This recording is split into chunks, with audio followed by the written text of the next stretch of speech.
Well, it came and I watched. And of course, I'm talking about the long anticipated mega super wattage powerhouse of a Hallmark Christmas movie, Three Wise Men and a Baby. Of course, I loved it. But I'm going to tell you something. In the beginning of the movie, I wasn't sure if I was going to love it. I was getting worried. I felt like there were a few lines and jokes, particularly things from Tyler. I'm getting the bad part out of the way right now, obviously. From Tyler, like I felt like they were trying to make him too much of a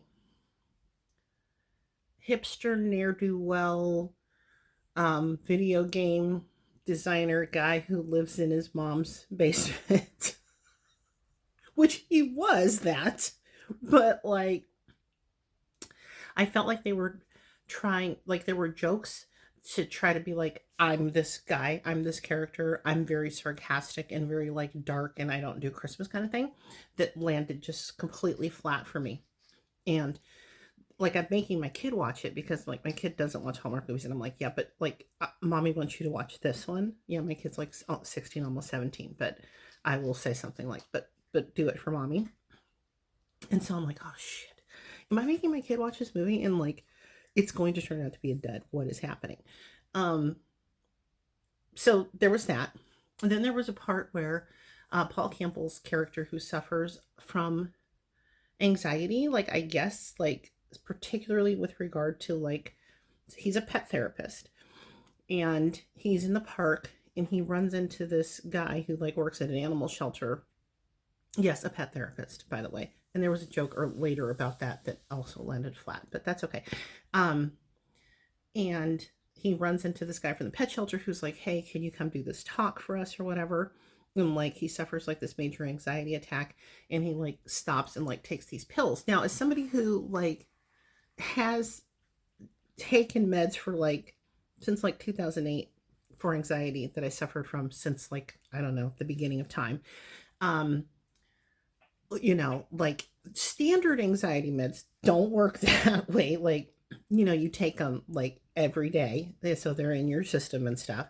So maybe this is something else that he was taking, but I thought it was a weird representation of anxiety and anxiety meds and how they work because that's not how they work. So let's just get that out of the way because that's not how they work. But again, not a pharmacist, not a doctor. Maybe there's some kind of a what do they call them, like a beta blocker or something that you could take and like it works instantaneously or something if you're having a again, I have no idea, but I just thought if it was supposed to be that this is a guy who has anxiety and he has it all the time, that was kind of a, you know, I don't know. It would almost to me have made more sense if he went and hopped on an inhaler or something. I was kind of expecting him to pull an inhaler out of his pocket, so that didn't work. Um, uh, what else?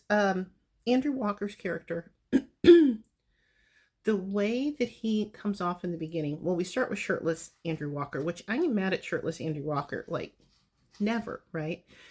But I don't know. Now that I think about it, I was going to say that his character in the beginning, like the talk that he was giving himself in the mirror, didn't seem to jive with the character that he winds up presenting himself as later.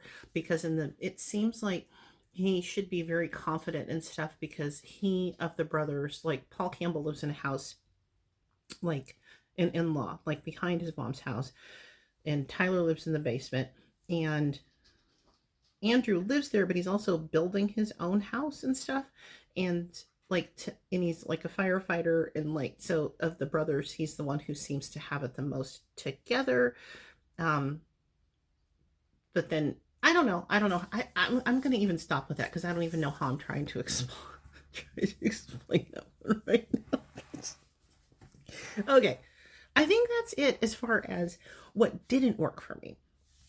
So let's get to what did work for me. First of all, anything that's going to pay homage to Three Men and a Baby, I'm going to be here for it because that's a great movie. I haven't seen it in years. If you've never seen the original Three Men and a Baby, Ted Danson, Steve Guttenberg, Tom Selleck, like back in the day when Tom Selleck was my boyfriend, in completely everything. Um, he wasn't my boyfriend in real life. I didn't date Tom Selleck. I mean, I'm just saying when I was a teenager, I loved Tom Selleck and I wanted him to be my boyfriend. And what's fun is that the mom of these three boys, I don't remember if I even said that, but if you're watching this, you already know like probably everything about this movie and that they play brothers. What's fun is that the mom, Margaret Collin, I remember her from like As the World Turns and from all kinds of stuff. I've always liked Margaret Collin. And I had forgotten, was Tom Selleck's love interest in 3 Men and a Baby. So that's fun that they got her to be mom. And the premise is that a baby gets dropped off at this firehouse, and which they keep referring to as a fire hall, which I'm not. Is that Canadian? I don't know. I think of it as a firehouse, not a fire hall, but whatever. Um, Somebody drops off a baby with a note to Andrew um, Walker's character that says, "Luke, can you like do me a solid, watch this baby? Like, I'll be back before Christmas," kind of thing. So, um, so then he brings the baby home, and like the first night, mom's like, "Oh yeah, let the baby sleep with me," and then mom's sister, Aunt Louise, she has to go take care of her, and so the three brothers wind up having to take care of the baby. So, and the brothers all have a like strained relationship with each other for one reason or another, as siblings will do. And so this baby helps bring them closer together. And then we have like this, there's a romance thing going on with Tyler and his ex-girlfriend, who is played by the lady whose name I can't remember, but I really like her. She's from the Gift to Remember movies and other stuff, and I really enjoy her. So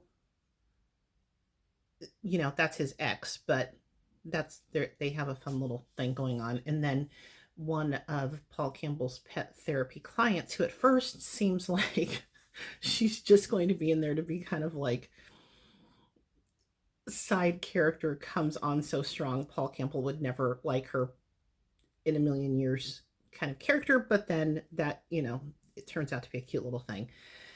And then so they do like Christmassy stuff. They're trying to give their mom a Christmas because mom wants them to just all get along and like have a nice Christmas. So they go out and get a tree and they decorate for mom. Then they have this neighbor across the street who's pretty funny, named Mark Leclerc, who like always has his house decorated and always like picks on them the same way he picked on them when they were all in high school. And so then there's another little side story about how they're going to do a light show, decorate their house up to be in this contest and stuff like that, which is fun. But ultimately, it winds up having some actual real laughs and some really genuine like family feels, good. And the baby's adorable. And yeah, so ultimately I really liked it. I don't think it's going to be number one for me. I'm not even sure if it's going to be number two for me, but it's definitely really good. I would definitely watch it again just to see those guys, except guys, oh God, I forgot one more thing that was like for the beginning of the movie. Tyler Hynes, if you watch me, you will have heard me mention Tyler Hynes about 3 billion times. Tyler Hynes is a very, very, very handsome man. Not only is he a handsome man, I think that he's a very good actor. I think that he has a lovely deep voice, and I'm a big fan of his. My number one movie last year was Unexpected Christmas with Tyler Hynes, Bethany Joy Lenz, written by Paul Campbell. So obviously, okay, yeah. His Tyler Hynes hair, which might be just a choice of that Tyler makes in real life, at times looked like somebody had run a lawnmower over his beautiful hair and left it. Like, this is me talk. Do you see my hair right now? And I'm talking about Tyler's hair. I don't have a professional stylist or hair person who's coming to do my shit before I get on the video. So anyway, I'm just saying it because it was a little distracting at times, and maybe somebody else will be like, yeah, what was going on with his hair? But my kid also enjoyed it, and that is huge. That's huge, huge um, recommendation. So yeah, I'm gonna say you have to watch it. I want you to let me know what you thought about it. I want you to let me know if there's anything that distracted you. Um, yeah, that's it. Now it's time for me to go talk about some other stuff and watch some more movies. So, as always, thanks for listening. This was a long one. If you got through this, good on you. And we'll be back. Okay.